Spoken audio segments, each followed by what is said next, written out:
백석가족 여러분, 평안하시지요? 우리가 지난주 봤던 말씀 우리 다시 한번 생각해 보도록 하겠습니다. 우리 지난주에는 디모데전서 2장 8절 말씀을 봤습니다.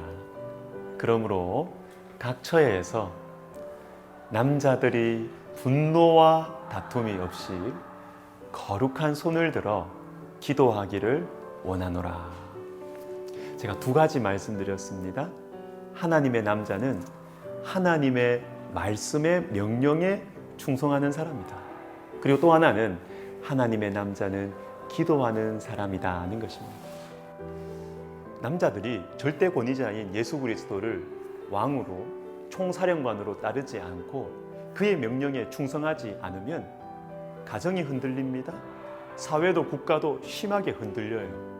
그리고 여러분 두 번째, 하나님의 남자는 기도하는 사람이에요. 말씀에 분노와 다툼이 없이 기도하라. 남자들이 분노가 많아서 이렇게 말씀하시는 거예요. 남자들은요, 일중심적이에요. 사람의 마음에는 좀 예민하지 못하고 내가 원하는 대로 일이 안 되면 막 분노가 생기고요. 미워하는 사람이 있으면 막 어떻게 막 다투어서라도 표현을 해야 되고 일을 해내야 돼요. 주님 말씀하시죠.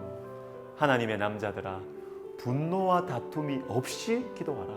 너희 속에 있는 분노와 다툼 이길 수 있는 길은 기도하는 것이다 라는 것입니다. 사단은 우리에게 참 멋진 작전을 지금 구사해서 효과를 많이 보고 있습니다. 일은 남자가 하고 기도는 여자가 하라는 거예요. 결정은 남자가 하고 기도는 여자가 해라는 거예요. 남자는 일하고 돈만 벌어주면 되고 기도는 여자가 하는 것이다. 여러분, 이것은 사단의 작전이에요. 남자들이 기도를 하지 않으니까 지혜가 세상적인 다 지혜라. 하나님의 지혜를 받지 못하니까 가정도 거칠어져요. 국가도 막 이상하게 갈 수도 있는 거예요. 남자들 여러분, 기도하십시오. 그래야 집안이 평안하고 직장과 교회와 나라가 평안한 것입니다. 그래서 우리가 좀 작게 실천할 수 있는 것 말해드리고 싶습니다. 가정예배 드리잖아요. 가정예배 드리십시오. 마무리 기도를 아버지가 꼭 하십시오. 자녀들 이름 불러가면서 축복 기도해 주시고, 아내를 위해서도 내가 기도해 주고, 아버지니까 기도할 수 있는 것입니다. 그리고 손을 들어서 기도하라 이렇게 말씀하시는데, 손을 든다는 것은 하나님께 항복하는 것이고 하나님을 의지한다는 것입니다. 출애굽기 17장 광야의 첫 번째 전투인 이 아말렉 전투에서 모세가 손 들면 이기고 내리면 집니다. 중요한 메시지가 있죠. 우선 기도의 자리가 승부처다. 기도의 자리가 승부처다. 또 하나는 하나님을 의지해서 싸워야 이긴다는 것입니다. 손을 들어 기도하는 것은 내가 누구를 왕으로 삼고 있는지 분명하게 하자는 것입니다. 내가 누구의 명령에 따르는 사람인지 고백하자는 것입니다.